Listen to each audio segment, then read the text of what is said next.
আজকে বানাবো একরকম অন্য রকমের চিকেন, নতুন ধরনের। একদম প্রথমে তার জন্য সর্ষের তেলটা গরম করে নিয়েছি, তার মধ্যে তেজপাতা, গোটা গরম মশলা আর হচ্ছে জিরে আর শুকনো লঙ্কা ফোড়নে দিয়ে দিচ্ছি। গোটা গরম মশলার মধ্যে এলাচ, লবঙ্গ, দারচিনি আছে, একটু থেতো করে নিয়েছি।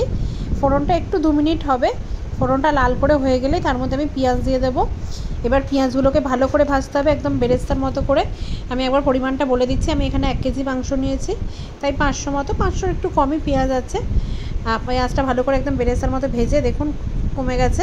এবার এর মধ্যে 1 চামচ আদা রসুন বাটা দিয়ে দিচ্ছি। 1 চামচ আদা রসুন, 1 চামচ আদা, 1 চামচ রসুন, ঠিক আছে। একটু ভাজা হয়ে গেলে তার মধ্যে নুন দিয়ে দিচ্ছি, 2 চামচ নুন দেবো, আপনাদের স্বাদ মতো নুন দেবেন। আমি পরে আবার নুন দেবো মাংস দেওয়ার পরে। এবার এটাকে একটু ভালো করে ভাজা করে নিতে হবে, ঠিক আছে। হাই ফ্লেমে ভাজবেন না, মিডিয়াম ফ্লেমেই ভাজবেন।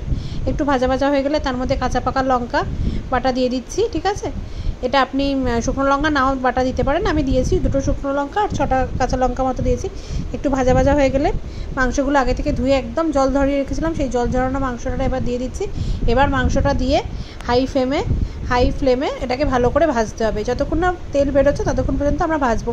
দেখুন আস্তে আস্তে করে কালারটা চেঞ্জ হবে কষাতে, এটা পুরোই কষানোর ওপরেই হবে। দেখুন আস্তে আস্তে কালারটা চেঞ্জ হচ্ছে, মাংসগুলো পিঙ্ক কালার থেকে আস্তে আস্তে সাদা হচ্ছে, মানে ভাজা হওয়া শুরু হয়ে গেছে। এরপরে কালারটা আরও চেঞ্জ হবে এবং তেল বেরিয়ে আসবে। এই দেখুন এবার ভাজা হয়ে পুরো এরকম তেল ছেড়ে দিচ্ছে, তার মানে এটা ভাজা হয়ে গেছে। এরপরে আমি এর মধ্যে মশলা অ্যাড করব। আমি কিছু মশলা একদম আগে গুলে নিচ্ছি। প্রথমে নিয়ে নিচ্ছি 2 চামচ জিরের গুঁড়ো, তারপরে নিচ্ছি 2 চামচ ধনের গুঁড়ো, তারপরে নেব 2 চামচ হলুদ গুঁড়ো, আর তার সাথে নিচ্ছি একটু কাশ্মীরি লঙ্কার গুঁড়ো। এটা পুরোটাই অপশনাল, লঙ্কার গুঁড়োটা। কাশ্মীরি লঙ্কা নিয়েছি যেহেতু আমি ওখানে 2টো শুকনো লঙ্কা বেটে দিয়েছিলাম, এখানে কাশ্মীরি লঙ্কা দিচ্ছি। না চাইলে নাও দিতে পারেন, পরিমাণটা নিজেদের মতো করে দেবেন। তার মধ্যে একটু জল দিয়ে একটা পেস্ট বানিয়ে নিচ্ছি, ঠিক পেস্টই বানাচ্ছি। দিয়ে মশলাটা এর মধ্যে দিয়ে দেবো, এবার ভালো করে কষাতে হবে। তার সাথে একটুখানি নুন আর চিনিও এর মধ্যে দিয়ে দেবো, অল্প সামান্য চিনি থাকবে।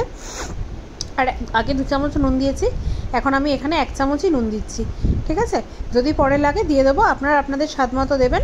তবে একটু মিষ্টি ঝাল টক হয় রান্নাটা, একদম নতুন ধরনের রেসিপি। পুরোটা দেখুন। এখন ভালো করে আবার কষাতে হবে, পুরোটা কিন্তু সময় নিয়ে কষিয়ে করতে হবে। কষিয়ে দেখুন মশলার কালার চেঞ্জ হয়ে গেছে, তেল বেরিয়ে গেছে। এবার 2 চামচ ফ্যাটানো টক দই দিয়ে দিলাম, ভালো করে ফ্যাটিয়ে রেখেছিলাম। পুরো দেখুন তেলটা বেরিয়ে আসছে আর সুন্দর একটা গন্ধ বেরোচ্ছে। আর মশলাটা না, মানে এটা সমানে নাড়তে হবে, নাহলে কিন্তু মশলা নিচে লেগে যাবে এবং পুড়ে যাওয়ার সম্ভাবনা থাকবে। আর এই হচ্ছে সেই সিক্রেট মশলা, এটা হচ্ছে বিরিয়ানি মশলা। আমি এটা কেনা বিরিয়ানি মশলা ইউজ করেছি। দিয়ে আর একটু ভালো করে কষিয়ে অল্প জল দিয়ে দিলাম। এবার জল দিয়ে এটাকে হালকা এবার ফ্লেমটা কমিয়ে লো ফ্লেমে এটাকে ফুটতে দেবো। একটু 1 ফুট হয়ে আসুক, তখন তার মধ্যে আর একটা মেন ইনগ্রিডিয়েন্ট, সেটা হচ্ছে টমেটো।